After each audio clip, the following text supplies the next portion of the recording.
Meantime, IMPD is now in phase 2 of testing gunshot detection systems with the hope of reducing officer response times. 3 vendors have now installed their systems in a 5-square-mile area on the east side. The area has seen more than 40 homicides since 2020. Metro Police say they're collecting data from all of them and will work with IUPUI to determine which works best at pinpointing gunfire. Residents in the area say it can't come soon enough. Last month, Terry Martinez woke up to take her dog outside and found a woman's body in front of her home. She says her and her neighbor's patience with crime is running thin. Gunfire. Last night we heard people yelling, like arguing. I don't know where it was coming from. It sounded like the other street from us. We hear gunfire just about every night, though. IMPD says these systems are not a replacement for 911 calls. If you hear gunshots, you should still call for police. Around this time last year, Indianapolis leaders were talking about a series of crime reduction initiatives as the city approached a record-setting number of homicides. Cities across the country are also looking for solutions to surges in crime. So national reporter Chris Stewart traveled here to Indy to find out what's working. And you're from the east side? I am from the east side, yep. As Sharday Hoskins drove me through the east side of Indianapolis, she told me about what some people think of where she grew up. If you ask anybody from here, they typically avoid the area. It's kind of known for being a high violent area. She says she started losing classmates to gun violence when she was in high school. When you're not from where these individuals are from, like the Far East Side, it seems like just stop shooting people. It seems that easy, but it's really not that easy because that's how these individuals are taking care of their family. It's how they feed their kids. Like many cities, Indianapolis saw a jump in violent crime during the pandemic. In 2020, the murder rate was 3 times the national average. It's why the city's spending a large portion of the $237 million it received from the federal stimulus package on reducing gun violence. Our goal is non-policing. It's more so getting at the root causes. I met with Lauren Rodriguez. She's the head of one of the city departments in charge of the violence reduction plan. Much of it focuses on what can lead to a shooting, long before a trigger is pulled. You're going to continue this pattern, which can lead to violent crime, right? You're going to steal for food. You're going to steal for diapers. I've seen it. I used to be a public defender. And then because you have those things on your record, then it's harder for you to get jobs. So then you need more money. So what do? And that's just one example. Money is going to grassroots organizations that help with issues like food insecurity and job training. What the strategy tells us is there's a very small number of people in any area driving violence. What it helps us do is focus specifically on those individuals that are driving the violence. Sharday helps lead a team of violence interrupters. It's a strategy several cities are using, hiring people from neighborhoods hit hard by gun violence to calm tensions between rival groups and on crime scenes. On scenes, that's where I found is most helpful, is to kind of be a liaison between the family and the police, because, you know, the community has their own perception of the police. I think nationally, we need to do a far better job of working on what I would call primary prevention. The kinds of things that don't seem like gun violence prevention techniques or strategies, but in fact would in the long run reduce gun violence. Tom Stuckey is a former member of law enforcement who now studies what's being done to stop gun violence. Because we have more individuals that are willing to use violence to resolve disputes. So we need to be thinking as a society about how do we create more effective conflict resolution mechanisms. He also says for this problem, there is no quick fix. The reality is that 20 years from now, the homicide rate will be a function partly of what we do right now. Violent crime is down in Indianapolis so far this year, a step in the right direction. But to Sharday, the work is far from over. In Indianapolis, I'm Chris Stewart reporting. And if you've noticed a violence reduction strategy that's working in your neighborhood, whether it's organized by police or your neighbors, we want to hear about it. Send us a note at workingforyou@WRTV.com. It's on your screen right there. We want to help spread solutions.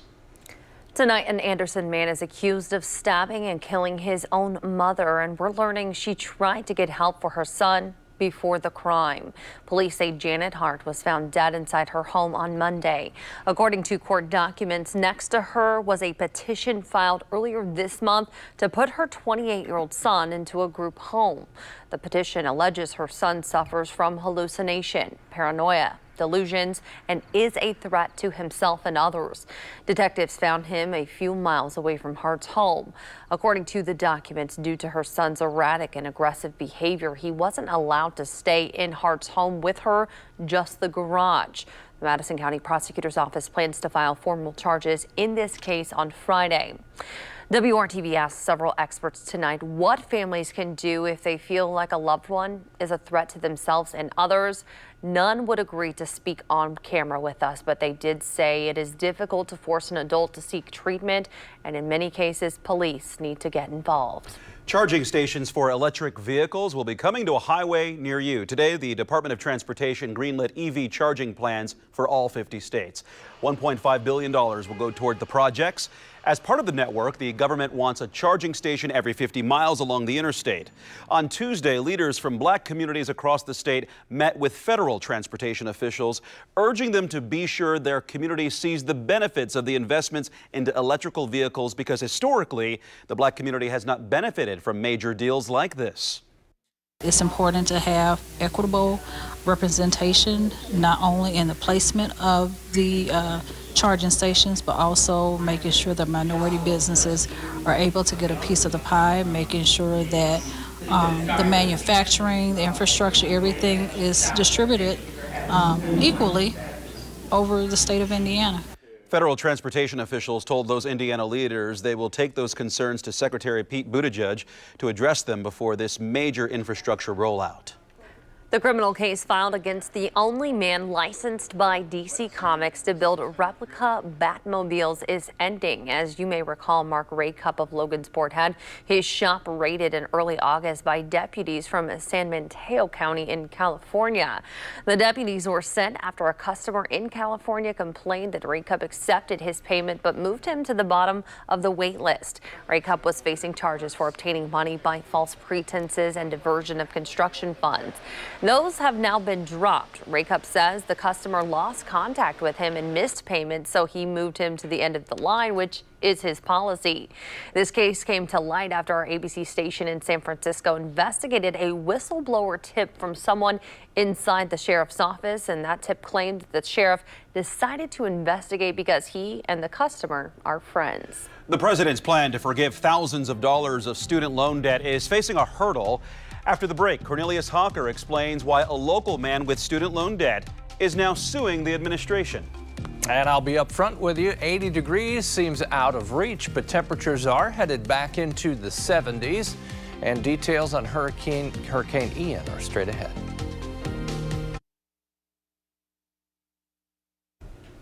$400 billion. That is how much it could cost the government to forgive portions of student loans for millions of Americans.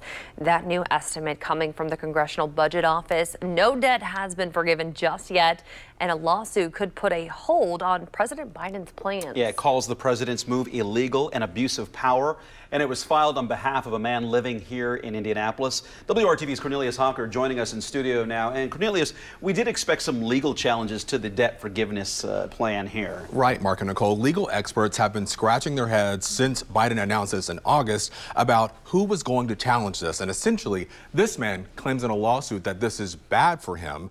Pacific Legal Foundation, a libertarian public interest law firm, believes they found someone, and his name is Frank Garrison. He works for them and is an attorney. He's on track to have his student loans forgiven tax-free through the Public Servant Loan Forgiveness Program. He's on year 6 of monthly payments through the 10-year plan, but Biden's plan would automatically cancel $20,000 of Garrison's debt, opening up him to owing more than $1,000 in state and local taxes.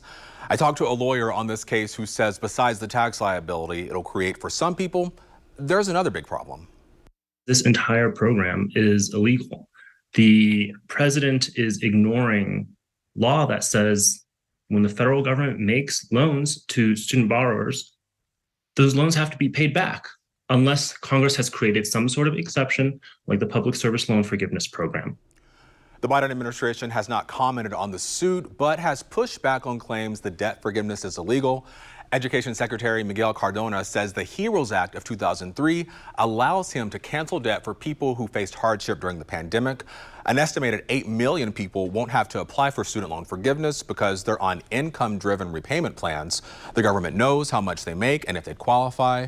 Frank Garrison is one of those people, which is why his legal team thinks he has a case. Mark?